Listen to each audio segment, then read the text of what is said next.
Kasabay ng buwan ng mga kababaihan, muling binigyan diin ng mga kongresista ang mga nakabinbing panyang panukala na layong mas proteksyonan pa ang mga kababaihan.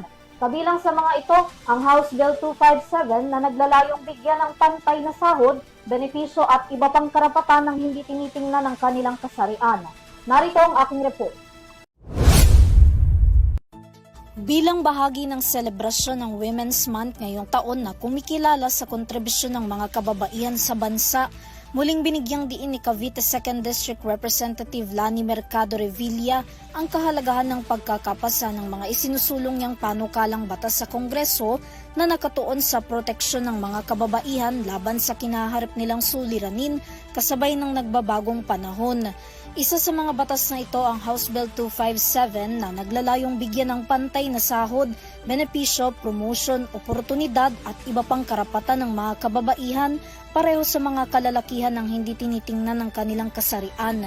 Sa ilalim din nito, tinatanggal ang pagkakaroon ng diskriminasyon sa loob ng trabaho para matanggap din ng mga kababaihan ang pagkilala ng hindi nalilimitahan sa kanilang gender o hindi na iahambing sa mga lalaki.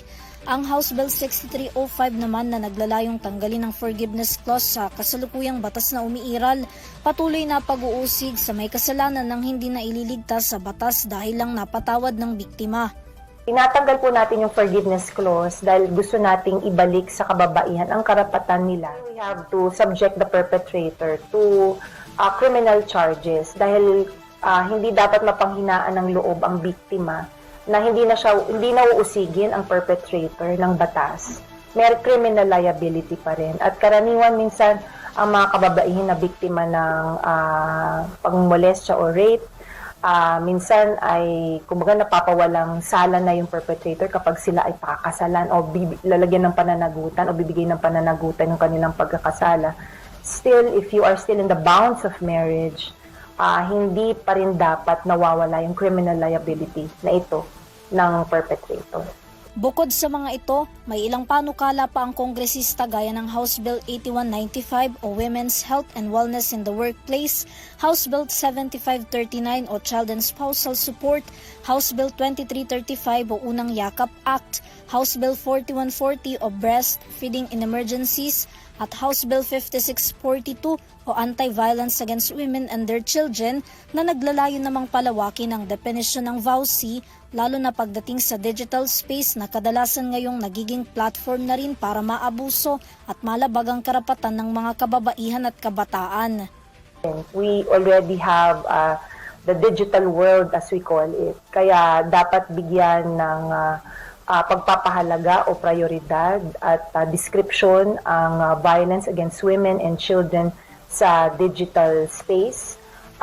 Kilalanin at bigyan ng karapatan ang mga kababaihan na mabigyan ng hustisya. Ngayong taon, matatandaang naitalaga si Congresswoman Lani bilang Internal Vice President ng Association of Women Legislators Foundation Inc. sa 20th Congress, kung saan pinangunahan ni Pangulong Ferdinand Marcos Jr. ang oath-taking ceremony ng lahat ng mga kongresistang magtutuloy ng mga programa at proyekto para sa mga kababaihan at kabataan.